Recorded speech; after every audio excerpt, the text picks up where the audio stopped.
एक भ्रष्टाचारी के साथ सरकार बना करके इस बिहार के जनता को धोखा देने का काम किया है। माननीय प्रधानमंत्री जी का लक्ष्य है कि इस राज्य में को समृद्ध करने का, इस राज्य को विकसित करने का। उन्होंने इस बिहार के जनता के जनादेश का अपमान करने का काम किया। नमस्कार, मैं हूं श्रुति और आप देख रहे हैं बिहार इन शॉर्ट्स। बिहार में महागठबंधन की सरकार बनने के बाद लगातार बीजेपी नीतीश कुमार पर निशाना साधने का काम कर रही है। ऐसे में बिहार के पूर्व मंत्री डॉक्टर आलोक रंजन ने भी नीतीश कुमार पर जमकर निशाना साधा है। आप खुद सुनिए कि क्या कुछ कह रहे हैं डॉक्टर आलोक रंजन। मैं हूं आपके साथ सरफराज आलम। बिहार में एक बार फिर महागठबंधन की सरकार बन चुकी है और इस मसले पर खास बातचीत के लिए हमारे साथ बिहार सरकार के पूर्व मंत्री डॉक्टर आलोक रंजन इस वक्त हमारे साथ मौजूद है। सर, क्या कहेंगे, फिर से महागठबंधन की सरकार बन गई है बिहार में? नहीं, देखिए, बिहार की जनता ने 2020 में एनडीए के सरकार को जनमत देने का काम किया था और ख़ास करके नरेंद्र मोदी जी के नाम पर जनमत देने का काम किया था। आपने देखा होगा कि 2020 के चुनाव का जो परिणाम आया, नीतीश कुमार जी कहते हैं कि मेरे नाम पर चुनाव लड़ा गया, लेकिन यदि उनके नाम पर बिहार की जनता जनमत दी होती तो उनको 43 सीट नहीं देती और भारतीय जनता पार्टी को 74 सीट नहीं देती।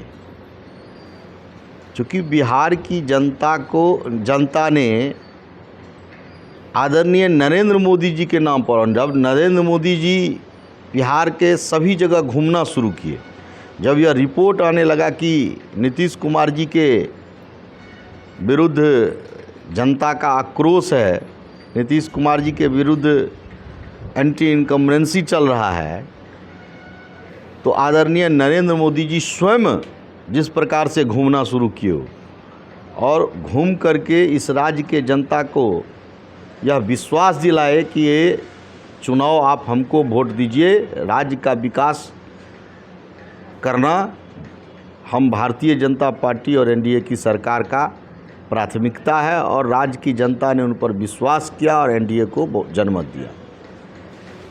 लेकिन नीतीश कुमार जी के द्वारा जिस प्रकार से इस जनादेश का अपमान किया गया, इस जनादेश को बीच में ही तोड़ दिया गया, अपने व्यक्तिगत स्वार्थ के कारण, अपने अंदर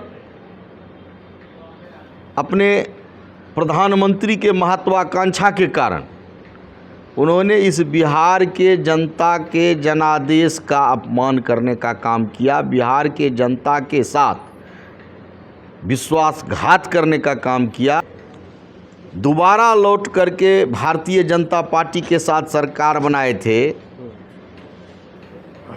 कि हम भ्रष्टाचार के खिलाफ हैं,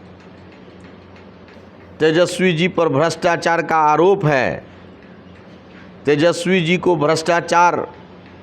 अपने भ्रष्टाचार को बताना चाहिए और तेजस्वी जी नहीं बता रहे हैं, इसीलिए हम भ्रष्टाचार के खिलाफ रहने के कारण हम पुनः भारतीय जनता पार्टी के साथ आ रहे हैं। उस भ्रष्टाचारी के साथ पुनः नीतीश कुमार जी जा करके एक भ्रष्टाचारी के साथ सरकार बना करके इस बिहार के जनता को धोखा देने का काम किया है। हमको पूरा विश्वास है, और जिस प्रकार का माहौल हम लोग देख रहे हैं, हम लोग 3-4 दिन से घूम रहे हैं, यहाँ की जनता इस बात को बर्दाश्त करने के लिए नहीं तैयार है। यहाँ की जनता ने आदरणीय नरेंद्र मोदी जी को बहुमत देने का काम किया था और उसके साथ विश्वासघात हुआ है। इसका बदला 2024 के लोकसभा सीट में बिहार के 40 सीट पर भारतीय जनता पार्टी को बहुमत दे करके और 2025 में भारतीय जनता पार्टी की अकेले की सरकार बनाने के लिए मन बना चुकी है।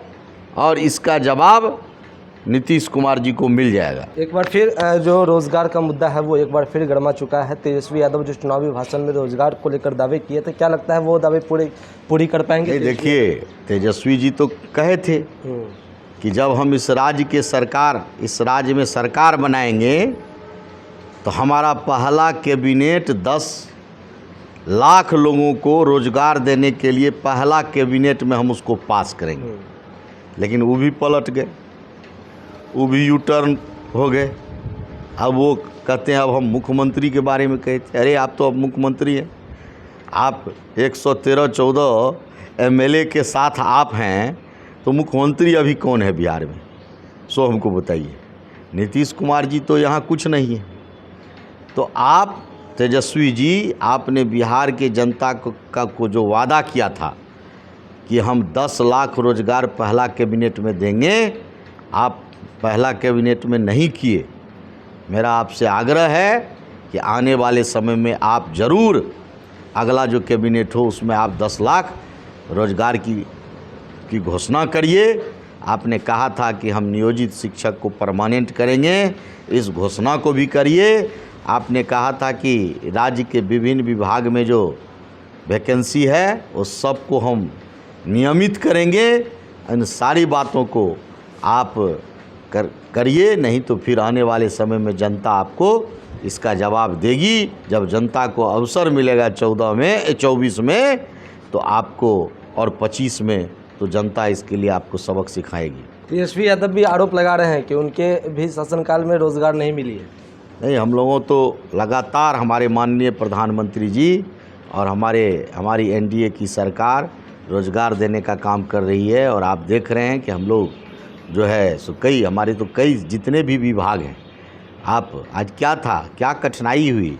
आज मुख्यमंत्री जी कहते हैं भाजपा वाले हमको अपमानित किए। भाजपा वाले आपको जो सम्मान दिए माननीय मुख्यमंत्री जी, वह सम्मान आपको कहीं नहीं मिलेगा। हम सारे मंत्री, भारतीय जनता पार्टी के जितने मंत्री थे, हम दिन रात काम करते थे। हम लोग चाहते थे कि इस राज्य की जनता के लिए हम यहाँ आए हैं। हमारे माननीय प्रधानमंत्री जी का लक्ष्य है कि इस राज्य में को समृद्ध करने का, इस राज्य को विकसित करने का, और हम लोग काम करते थे, दिन रात काम करते। हम लोग चाहते थे कि अपने अपने विभाग में नए के माध्यम से जनता की सेवा, जिस प्रकार से नए नए काम को करके हम करें। और आपको ये खटकता था, आपको लगता था कि यदि भाजपा वाला इस प्रकार से काम कर रहा है, जिस प्रकार से अपने विभाग में काम कर रहा है, इसका जो है सो कहीं आने वाले समय में जनता को लगे कि भाजपा वाला काम कर रहा है और इसको आप रोकने का काम करते थे। आने वाले समय में आपको जनता इसका सबक सिखाएगी। चलिए, आने वाले समय में जनता सबक सिखाएगी, इस तरह का कहना बिहार सरकार के पूर्व मंत्री डॉक्टर आलोक रंजन जी के है। और शायद उन्होंने हम बातचीत की, खास बातचीत में हमने उनसे बातचीत की, पूरे प्रकरण को लेकर जो है हमने उनसे बातचीत की।